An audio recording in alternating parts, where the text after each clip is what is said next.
All right. We are now officially live from the 713, which is the area code here in Houston, Texas. It is already officially Friday. Do these streams every Friday I've been switching up the times at 1 p.m. Central Time and also testing out 4 p.m. Central Time. Just moving forward, I'll just set on a particular time. I've seen that later in the afternoons, more people are just here because it's due to them getting off of work. So testing the various times, but I believe by me actually just setting a time, more people will actually be able to show up during that time as well. So either way, that the people that aren't on here live, the people that are on here at a later point also review it as well. And I'm going to go ahead and give a check mic 212 talking about what you going to do. So I'm just testing the mic to ensure that everyone can actually hear me. Let me Yes, we are officially in the building. So, anyone who was on here, go ahead and also on this at a later point, don't forget to hit that subscribe button as you're coming in. And then also, I really enjoy hearing from each and every one of you. So go ahead and comment below with just a simple hi, hello, and I will personally respond. And if you don't want to do it for me, do it for the algorithm. And one thing is, my finger hurts. Well, my right hand hurts because yesterday was the second time I actually got into the sparring ring where it's called Boxing and Brews, where the gym is that I go to, and there was quite a bit of people that showed up and watched, and I felt really good during that session. So the first time I did sparring, I actually did sparring with a coach and got picked apart pretty good. I was like, man, this is a warm welcome into actually sparring. But then yesterday I sparred with some people around my skill level, and that was felt really good during that time. Still, of course, plenty of improvement. Got a couple knockdowns. And there was another coach that I boxed with, and those body shots were not a joke. I was wide open. I didn't block them or anything. And it took quite a bit of wind out of me. So it takes time. And show you my go-to punches that I have here. Yes, we've got the headgear officially on. So we'll tighten this up here.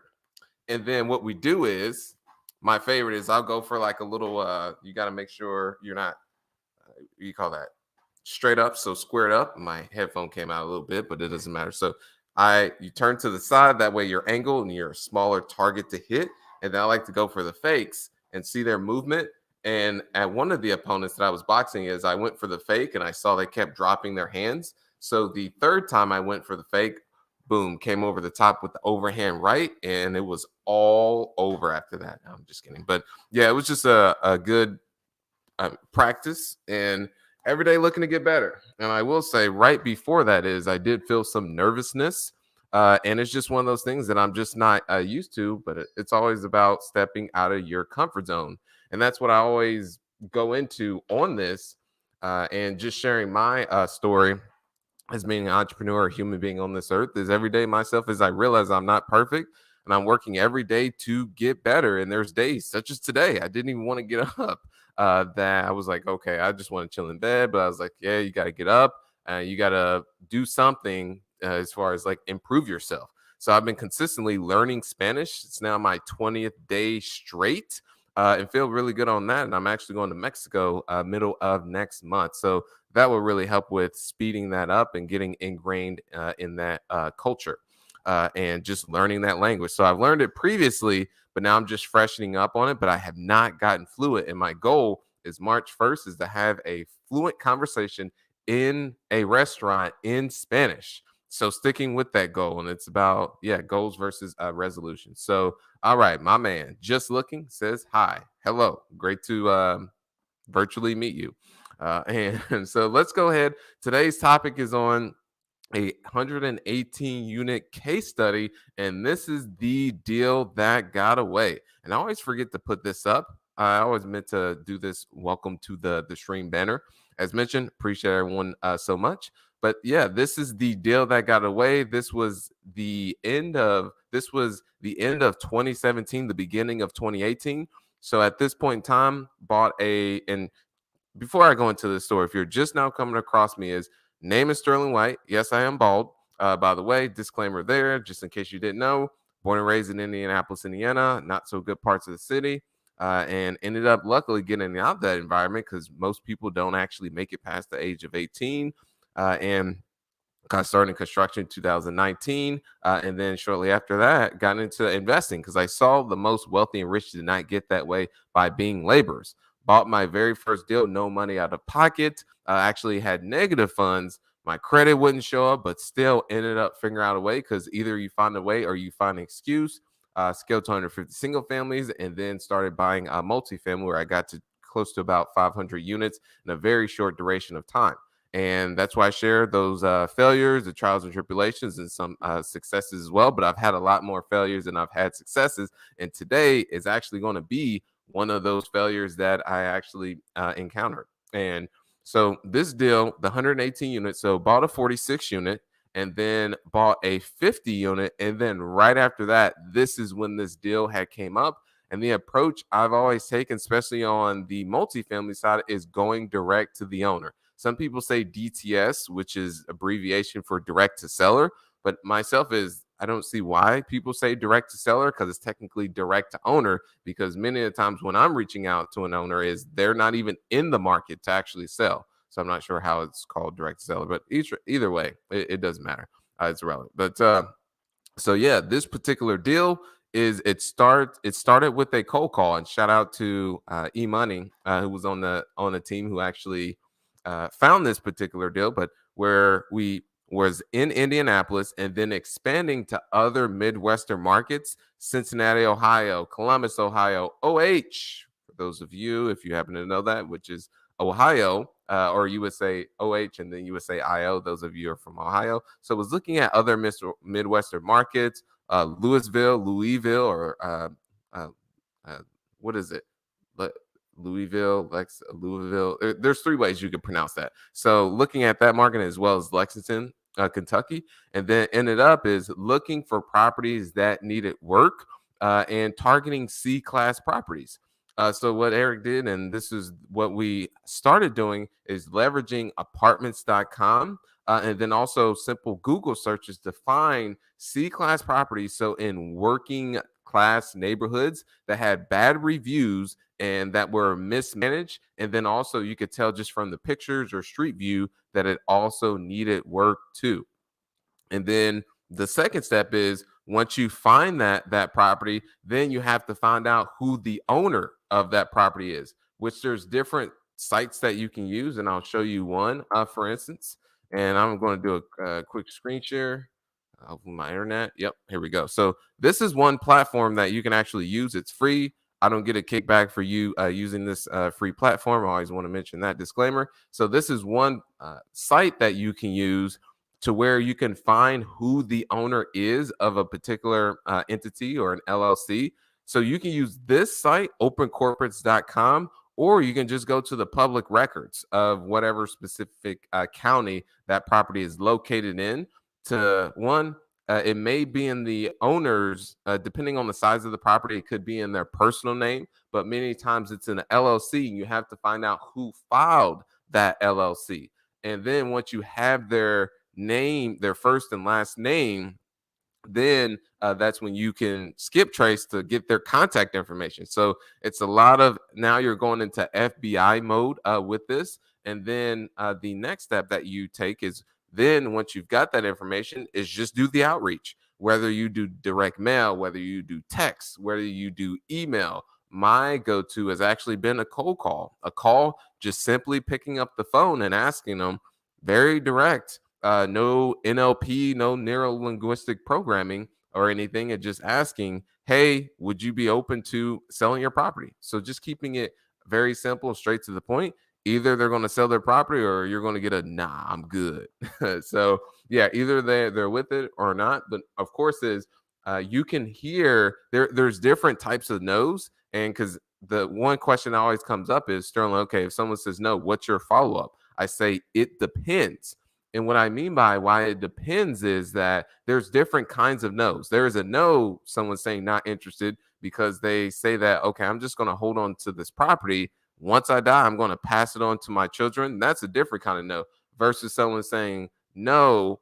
However, is I do plan to sell in the future in 6 to 8 months. I've just got to get some things figured out, and then I'll look to sell, but not right now. No. So that's what I mean. There's different types of no's that you'll get, and you can hear that from the actual conversation. So through all these calls that you want to make, and there's quite a bit of volume that you have to do. There's a numbers game. One, it's consistency, it's patience, because you have to do this over a longer duration of time. You could hit home on your very first call. The chances of that, and I don't even want to set that expectation if you're looking to get deals quick or get rich quick scheme or anything, then this is not the channel for you. You'll actually want to click off on that because I don't believe in that philosophy. But is with that is that you want to consistently do whichever channel that you're using. And why I want to go back to this is I was talking to someone on the call, and I asked them is they said direct mail doesn't work for them, and I said how many times did you hit the list? He said one time, you guys. Yes, one time he hit the list. So that just goes to show you people's expectations. It takes consistency. In this particular deal, and I'll go ahead and pull that up and show you what this looks like. So this is a 180 unit in Cincinnati, Ohio, here, and it is Arbor on Montana, or is it Arbor at Montana? Let me see. Arbor at Montana. I always forget if it was at or on, and it looks like someone actually has acquired this property since we had. So this is, you can see a visual of the property. As mentioned, it's in Cincinnati, Ohio, in a working class neighborhood. And then here is a aerial view because not able to actually go back there and give you more of a better view because it looks like the Google card and drive through there. So this is another view that you can see as well of the particular property. So you've got that, this amount of buildings, and the at first the owner was not interested in selling their property, but through just consistently following up, and this is the key when you're following up, and this is one gem I want to give for all of you is that one, the follow up, that's by far the greatest secret ever. I would say it's that's where the true deals are made, but also it's how you follow up. If you keep following up with the same messaging, now you're interested in selling your property. Now you're interested in selling your property. Now you're interested in selling your property. They will say they'll get to a point where they'll just get the they will say, "Put me on the do not call list," just like that. And so that's why I always say be creative when you're following up and see how you can add value in a way. Prime example is there was this owner here I've been following up. It's going on 4 years now. That I ended up, someone drove their car into one of his buildings.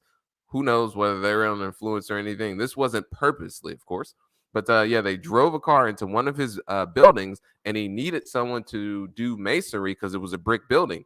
So I actually sent him the a friend of mine where this was the person I actually first got started in real estate with. His dad owned a construction company in masonry, so he was actually able to go out there and fix the work for him, and he was very affordable. So that's a way how you can add value versus constantly saying the same messaging. Now you're just in selling your property because they're aware that you're still looking to sell your property, but if you come from a different angle, that will give you the upper hand over so many different people. All right, and we've got from this person for Nego. All right. So yeah, if someone could translate that and let me know what that exactly means.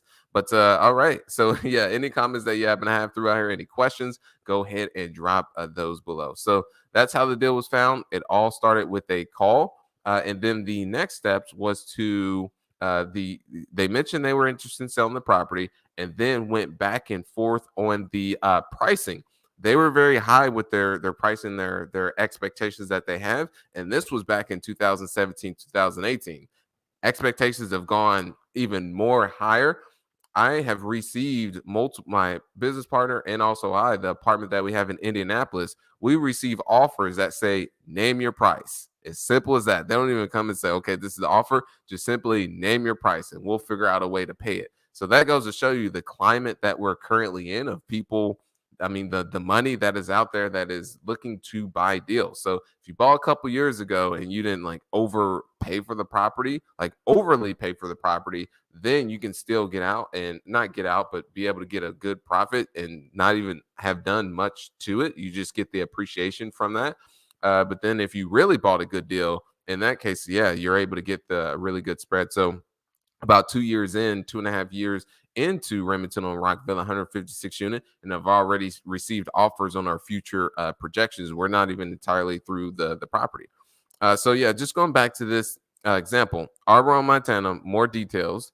So you can see it's a 118 unit apartment complex, and then I'll show you the why the offer which was submitted on this particular deal. I won't go too much into the weeds on underwriting. I'll show you just some resources that you can use on underwriting, because when you get to a certain level, as it gets quite sophisticated, because when you're doing smaller deals, and let's say you're only dealing with several investors, with putting that together from a number standpoint is not as difficult. But when you're bringing multiple investors and you're doing preferred returns, or you're doing waterfall, that's where it gets a little complicated. Today we won't go into that, actually, if ever, because that's not more so what I enjoy or my skill set. But I'll show you some channels that actually do a great job in doing the underwriting, and that's their background is doing that, and that'll give you some good insights. We'll do some underwriting on this deal, but we'll keep it very high level and preliminary. So, all right, let's go through the details on apartments.com. And at first, this was the actual source that we were using to find properties. Now, the source that we use is actually Reonomy. Reonomy. There we go. And I'll show you what this looks like here. All right. And so this is a database. Let me go ahead and re-add it to the stream. My laptop is just right now, the Wi-Fi is a little slower. So this is a source that you can use. One, not affiliated. It is a paid source. And this was a question that someone had for me last week, is that, yeah, could you go through the public records instead of going through a platform such as this? I believe it's like $3.99 per month, or something like that. It will pay for itself, but some people aren't able to do that. So there are other platforms out there that are a little more affordable, or you can take other approaches if you're not able to go this route. But is that the question that they were asking, is that could I just go through the public record to find information if I don't want to use a platform such as this? Yes, you can, but you have to ask yourself, is that these your particular counties does not have the infrastructure to set up for you to go there and type in, okay, I want to find apartments between 15 to 20 units, or 15, or let's say 50 to 170 unit apartment complex. It's not set up that way. These particular platforms such as CoStar, you got Reonomy, to where you could go to a particular city. Let's say this was a recent search I did when I was showing someone this. Is we're looking at South. This was South Nashville, Tennessee, where this is properties between 5 to 10 units that are multifamily. So you can go here. You see all the information here on the left hand side, and then you can click on it. You can find the owner, and yeah, so you got the owner of the property, which is the LLC, the reported, and then you got the actual person that's associated with that LLC, that is the actual individual owner as a human being, is what I'm getting at. So there's that, and this allows you to basically bypass, if you were to go the other route, is let's say you're driving for dollars, or let's say you're using Google search to find properties that need work or that fit within your criteria. Then you find the property, and then you go to the public records, find out who owns it. Then you have to skip trace that particular individual. So there's more steps involved with that versus a platform such as this that already has it all in it. And again, I'm not affiliated with this particular. This is just one, and I'm not paid by any means. It's just one that I use personally, and have people, mentees, that also just give them free access to this as well. That way they'll be able to pull the leads and go direct in any market they decide to. So there's that. And let's go ahead and remove that. And so let's go back to here, Arboro, Montana. And we were looking at just the details. So 118 units, we've got 70 units that are one bed, and then 48 that are two bed, which is preferably on a property. You want more two bed than actual one bed, because that just narrows your pool of people. Because individuals that do have a family, is let's say they have two kids, that they want to have two bedrooms. So one for the husband and wife, or the parents, and then one for the kids if they have kids. But if it's all one bedroom, that's more difficult, and you're more going to find, just if it is a family, it's going to be a smaller a smaller family. I was going to say multifamily, but a smaller family that just maybe has a baby. And then once the baby gets a little bit older, then they'll be looking for a 2 bedroom. So that's one thing to take into consideration. And myself, if I see that it's all 1 bedrooms, that's when I'll just shy from it altogether. But to each his own on that. I've seen some people acquire all 1 bedrooms. If it's downtown in a city, then that may actually be better due to your demographic, because you may be renting to more working young professionals, or just professionals to where they're single, and that's okay. But once they get older and they move out to more of the suburbs or just out of the city, that's where you want more of a mix. All right, so we've got here looking at some of the amenities. So next, we're going to go into the actual underwriting. And if you guys are getting value from this, if you could comment just below and say value, value, value. But if you're getting somewhat value, go ahead and just hit me with the value, and I'll kick it up a notch for you guys, or look to do that. All right. Typically, when I do my initial underwriting, I'm looking for questions that I can come back to ask the broker. Yes, for those of you on here, underwriting is a art.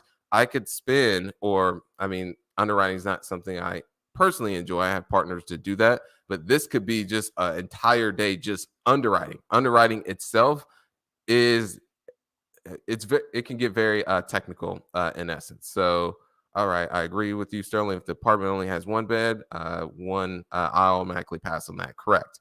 But all right, so let's go back to some of the amenities. And great to hear from you, Savion.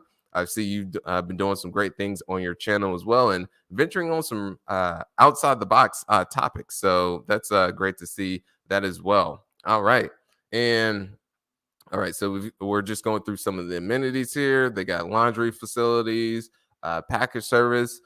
So nothing such as amenities of what is it, dog park, or they don't have a swimming pool. So nothing above and beyond. This is just one of those apartments that you go to and live. There's nothing too much above and beyond that. And so I'm just giving you the details on this because it's going to show you some nearby comparables. And then we'll go into just briefly some underwriting. So that's this property here. And then when you go to, all right, let me see if I can go out a little bit here. And then now we're going to pull a comp, which is a property that is right across the street. And when you're pulling comparable properties, is you want to find ones that are the same size, the same age, the same built as well, like a brick building versus different siding that's on it. Gosh, what is that siding that you call it? Let's say wood siding, but is you want to find a comparable property that is close to yours as possible, and then also range. And this is one thing that some brokers will do, and I'll zoom in and show you how close this other property is. It's just right across the street, if you can see that.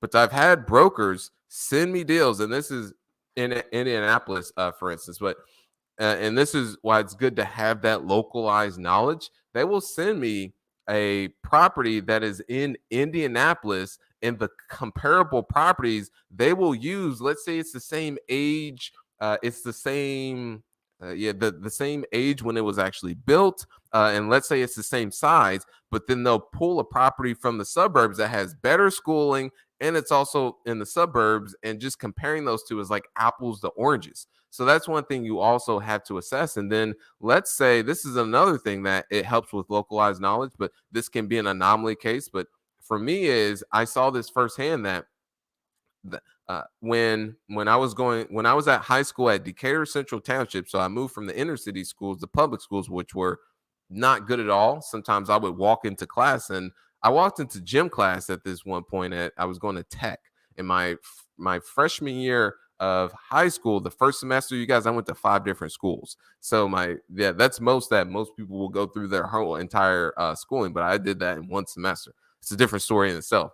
But I remember walking into one class, there wasn't even a teacher there for gym. We all just went in there, we just played basketball, and I remember that being on my schedule. But so I went to Decatur Township, and on the other side of the street was Wayne Township. Literally, this side of the street was Decatur Township. On the other side of the street was Wayne Township, still township schools. But let's say you were in township schools, and then the other side was public schools. So that's one of these different things you want to be aware of in your due diligence, and why it's when a broker sends you a deal or you're doing due diligence is to be wary of pulling properties all the way from across town or so, just because that's the only comp that you're able to get, because that's where you can end up getting yourself in trouble, because you believe you can push up the rents up to the one that's way far out, but it's not, because they're completely different. Or that you can sell the property based upon that. And let's say, I'm getting in the terminology, that property in the suburbs sold at, let's say, a 5.5 or a 6 cap, and you say that, okay, well, I can do mine at that as well, on what the exit cap based on the NOI. But in actuality, that yours should be at a 7 cap. But we'll just keep this very simple. I'm going too much into the weeds on this. All right, so let's go back to this. Make sure I'm sharing this. So this is the property right across the street.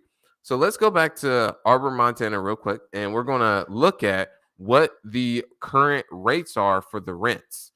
So looking at the size, so we got the 1 bedrooms and the 2 bedrooms, and this is a way that I ended up learning at a later point on how you actually value the rents. As far as being able to push up the rents, you want to look at the price per square foot. That is how things are determined on the multifamily side, versus on single family. It's entirely it's different. So the size on the 1 bedrooms are 725, and then the rent is 635. So you take the price, so 635 divided by the 725, the square footage, and that gives you 87 cents. And now let's look at the property across the street, which is Pine Ridge, and let's go ahead and do a little drive. Where's that drive? Let me fast forward, or let me go ahead and do this. Drop them right there. Nice, my man. All right, so this is the property just right across the street. So it's actually a newer property, as you can see. And this is another thing when it comes to comparing properties that I mentioned earlier, is this is a newer style when it comes to how it was built, versus Arbor at Montana is it's more of a older. You could just see it from this picture on that versus this picture of this property that's right across the street. So you have to keep that in mind when you're looking to compare the properties. And I would actually recommend using this as a comp, because it's right across the street, but also pulling others. But we don't want to go too far into the trenches. I'm just going to keep this. Yeah. I'm just going to use this as a comp for now, and then we'll go through it. But all right, so yeah, we've got the 87 cents that's there. And then now we're going to look at Pine Ridge. And this is the property that's just right across the street. So you can see how it's different constructed. It's actually built 10 years later. So this one's 1980s constructed versus Arbor, Montana's 1970s. So here, and yeah, they've got a pool versus the other didn't have a pool. It's got controlled access. It's got laundry service, it looks like, and laundry facilities. It looks like they have a dishwasher included. They have balconies. Arbor, Montana, I believe, didn't have balconies. Oh, they do have balconies, so they have that. So these are just all the things that you want to assess when you're pulling the comps. And so with that, let's look at the rents on this particular property. So you look at Arbor at Montana. Let's see if we can go back to, it's more older style of what they have here. Let's go if they have some more updated pictures. Nah, it doesn't look like they have more updated pictures. But you can see Pine Ridge here, that if we're looking at their 1 bedrooms, let's look at that. So you take 900 divided by 660, and that's $1.36. So then you have to ask yourself the question, is that, because you'll be competing with this property, is that, okay, if I put in the similar types of renovations where it looks like they got black appliances, some of their units have stainless steel appliances, it's just more modernized is what they have, is that, okay, will you be able to push Arbor at Montana from 87 cents, maybe not so much to $1.36. Maybe you'll want to come in at $1.10, $1.15. But that's where the other comparable properties will come into play. because the current property, Arbor, Montana, may already be at market rate.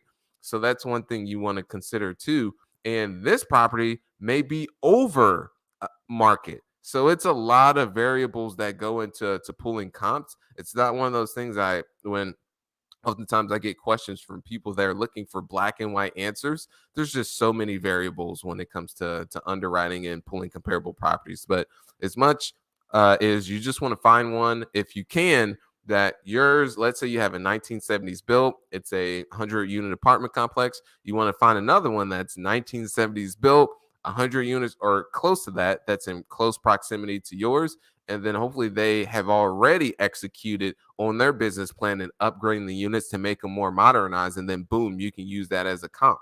And what I often get from people, they say that, well, I'm investing in the sticks, basically more tertiary markets where let's say it's like a small town or very small city where sometimes you wouldn't even have a good reception. And they say, how do you pull the comps out there? I say, I wouldn't even invest out there. So, I mean, and they say I can't find comps. I say that's a red flag there. If you're not able to find comps, myself personally, that's a red flag for me, especially if it's a city or a town to where people are not driving from there to the main city, and it's just a city or a town within a town. That's too risky. Even if the return is higher, that if things hit the fan or they have one business there, let's say it's manufacturing, and that happens to go down, you could just get slaughtered in that case. So, but let's go back to this example. We're going to go to the underwriting real quick. And here's one calculator and this is a simple calculator. It's actually one by Tupin. And again, there's different models when it comes to underwriting. There's a model, you're running the numbers on how it's actually performing. And then you can run one on the future projections. And then you can offer based upon something in between, or you can offer on how the property has performed, which would be very difficult in today's market. And then some people just offer based upon how it's going to do in the future. That's a very high risk from that. So preferably if you can offer in the middle on how the property has performed, and then also future value versus heavily offering on how it could perform in the future. Because who knows, you guys, you never know. Pandemic could happen, or a rent moratorium, something, a black swan that comes out of absolutely nowhere that could happen. And you just got to protect your downside, is just what I've learned personally. Not financial advice or anything, but that's how I look at it from a risk assessment. So, all right, let's go back to this.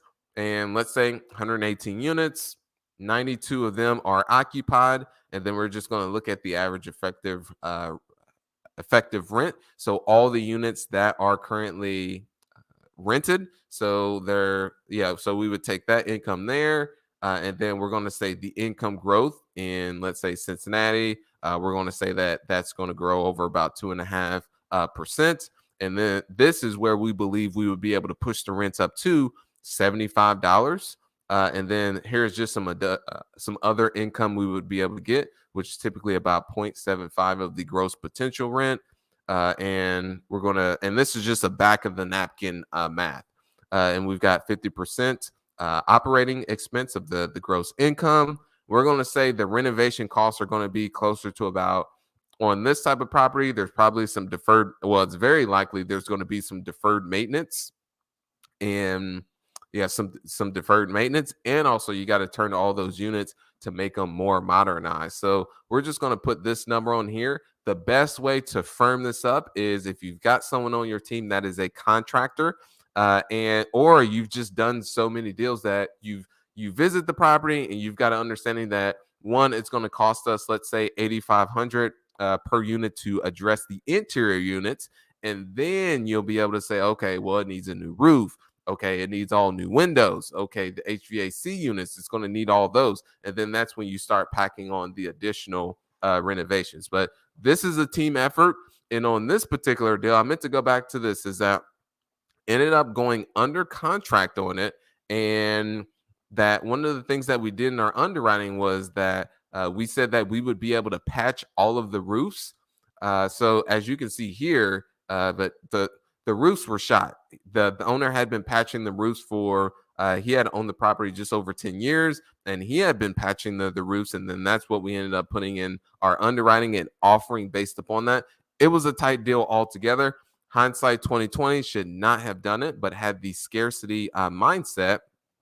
And so with that, go under contract. And as we're doing the due diligence, we get contractors up there to check out the roofs, and they say, and had already spent about $10,000 for due diligence costs, with having an engineer come out, with the having all the different the lender requirements, so a phase one, so all these different things, and also the time suck that was involved. So spent the day to walk all 118 units. Very long day. And so with that is that turns out they said, yeah, there's no way we would feel comfortable. 3 out of the 4 contractors of patching these roofs. You need these replaced. Blew out of her budget entirely. Excuse me. Went back to the seller and said, hey, we're actually going to need a reduction of the purchase price because this just isn't going to work. And they said, I told you from the beginning I was not going to do that. And so we went back to the drawing board, and this was a learning lesson, you guys, is that we were trying to figure out ways to get into a bad deal, meaning that, oh, okay, maybe we can push up the rents. Maybe we can push up the rents a little bit more. Or, hey, the expenses we have, maybe we'll be able to pull back on those a little bit. And then at that point in time, we knew that, okay, and we were aware this is where people get themselves in trouble. And that's when we ended up just saying, okay, we need a mutual release from the contract. But let's go back to the underwriting here. So that's the story on that. And then we've got, just keeping this simple, we've got a 80, well, this looks like a pref that I have there, but is in essence, let's say we're doing investor income split after preferred return is paid, preferred return. So on this will just be an 80%, 80-20. So this will be a syndication. 80% goes in the LPs, the investors, 80% 80% goes to the LPs, 20% goes to the GPs. This is what it'll look like if you will perform. Well, actually, we'll go to the financing part first. So this is what it looks like from the purchase price. And his price was actually higher than this of actually what he wanted. But let's say the purchase price is $4.2 million, $35,000 per unit. Let's say this is the interest rate, which you can actually get a better interest rate than this. This is the loan to value. Let's say you're able to get 2 years IO, but let's just remove that. But all in all, IRR is about just under 20%. Cash on cash is about 8%. Equity multiple, which is basically doubling your money, is just over 2x. So you would just have to ask yourself, and this is the return to the actual investors, is actually what I have calculated. So this doesn't include the big, but yeah. These are the calculations. Myself is prefer to be between a 15 to 25% IRR, or you could even say 20%, and that varies. So 15 to 20%, ideally even more than that. But of course, today's market is a little different. Cash on cash between about 8 to 11%. So with that in mind, is that basically is this deal would actually offer a little bit less to be able to get that cash on cash, because you have to ask yourself, is that, okay, if you're looking at your level of risk versus return, is this the property and the amount of work that you're putting into it, the amount of management involved with managing, let's say, $1.5 million of construction, and then also the rents are very low. So this is a working class, so it's going to be more management intensive. So you have to ask yourself, is the cash on cash, is it worth this? And then also the IRR, is it worth the risk? So these are some questions, and I've got this on a 5-year projection is what you see. And then there's more investor returns and all this that's broken down. But without going too far, of course, a couple channels that I would highly recommend checking out. There's this one by James Ng. This video, Multifamily Financing, is really good. And then also we got here by David Tupin, Multifamily Deal Analyzer, where he does one from start to finish. Where, yeah, just learning from someone who specializes in that. I myself always bring on partners to do the underwriting because I like to focus on other areas.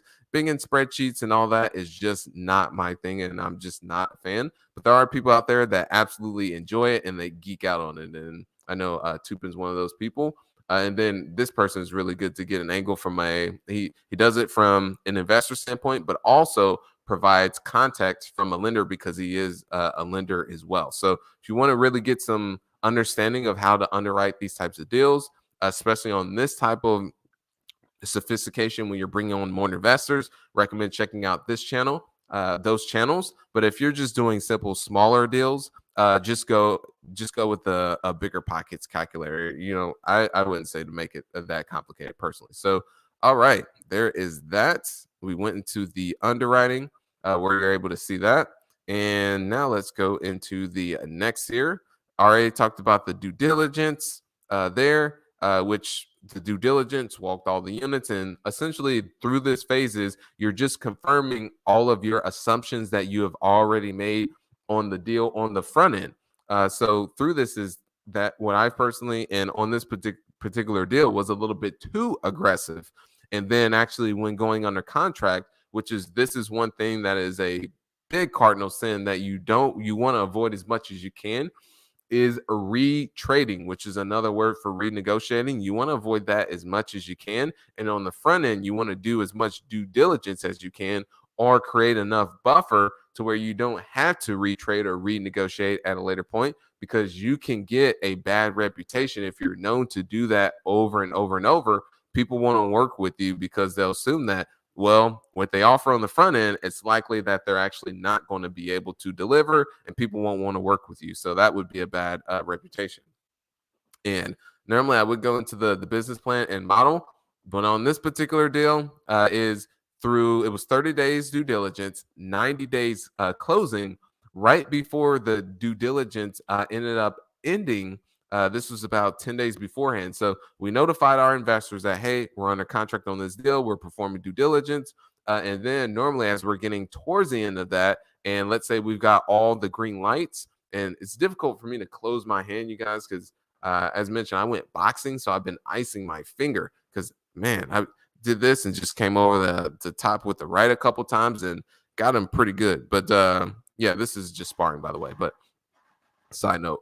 So what was I talking about? I don't even remember. Okay, yeah, just going back to the business plan, and yeah, notified the investors that, hey, we're still under contract on this. And then once the 20-day mark hit, because we've got 10 days left, we decided that once we went back to the seller and then they were not moving, they were not budging on price, then we had to let the investors know that we're no longer going to pursue the deal, which was unfortunate. But how I always go through the deals, there's different ways where you can raise the money up front and then go and buy deals. Or once you get it under contract, that's when you start to raise money, which is the way that I've always I've approached it on the multifamily side, is doing that. And when I say you guys, there is a team involved. It's just not myself. So yeah, that's how the business plan was on that. Yeah, so there was a due diligence right before that, notified the investors we are no longer going to pursue the deal, and then just ended up starting the marketing, looking for the next opportunity. So that is that story. Everyone, very short, sweet, compact, and right to the point. And ended up the lessons learned on this was that, one, to not have the scarcity mindset, which is exactly was on this. Spent about $10,000 on the due diligence. So I look at that as basically paying tuition. It was unfortunate to lose that. And then also the time and energy invested in it too. And just looking back, is luckily we did not end up getting into that deal and pursuing with it, because we wouldn't end up just not being able to perform. And so there's that. And then secondly is to really listen when sellers tell you certain things and to dig deeper. When he mentioned that he was patching the roofs, is instead of us going under contract and then getting the roofing contractors up there, we should have did it sooner. That way we would be able to get that, and we would be able to say, hey, based upon the roofs and all this is where we're at. And then it's likely that if they wouldn't have moved forward, then we all would have saved time and then actually money as well. So that's what I have for y'all for today. I appreciate you so much. If there's any way I can be of additional value, don't ever hesitate to reach out. Here to provide my personal experience shares as a entrepreneur, investor, human being on this planet Earth. Because just like many, is I realize that I'm not perfect, and I'm always every day working to get better. Such as Spanish. I'm actually reading a book right now that is well, I take Pimsleur's every day. And then also, I'm reading this book right now, Robert Greene, Human Nature. I really just enjoy studying people and why they do certain things and just becoming more aware. Just over this past year, I mean, since the pandemic happened, the amount of awareness I've gotten, just how things operate out in the world, such as the whole dating landscape and all that, which is that's a whole nother conversation itself. The government, which I'm not even going to go into that because I'm on YouTube and they're listening to me, and I may have bugs in this apartment. Just kidding on that, but you never know. But yeah, just becoming more aware of certain things that are out there, such as an example that I like to use is that if you go to the hospital, for instance, you've got pharmaceutical companies that go to doctors and say, "Hey, we've got this product, this what is it, prescription? Not prescription, but we've got this medicine that we would like for you to be able to sell." And the doctors they get a cut of that, and then as well as the pharmaceutical companies. So when someone, let's say you are sick, they say, "Hey, I've got this particular medicine for you." That I believe would help you out with is you have to consider that there's some conflict of interest because they may not be providing you or giving you the best option because the best option may not be in their best interests. So it's just understanding just things such as that and being aware, and then also certain agendas that are being pushed out there in the mass media as well. I don't watch the news or anything, but I still get the news if you know what I mean, just by outside and environments and all that. Interesting enough, but yeah, that's just one thing I've always been on this ever ending battle, not battle, but ever ending journey of awareness and understanding who is Sterling White, and I just share those, and you guys are all along for the journey, and likewise, each and every one you right there, yes, on the other side of this camera, have a story too that people do need to hear, and you may not think it's sexy or that people don't need to hear it, but they do. The prime example, Minty, his name was Danny.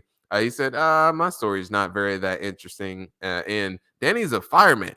This guy has saved people's lives. He's gone into burning buildings to save people's lives. You know how many stories that guy has? So that's just an example that people undervalue themselves, I would say, or under give themselves credit, is what I would say. So I appreciate everyone so much. Enjoy the rest of your Friday and weekend as well. And don't forget to like and subscribe, you guys. It takes less than a second and it really goes a long way. If you don't want to do it for me, do it for the algorithm. I appreciate you. Keep being awesome. Thank you. All right.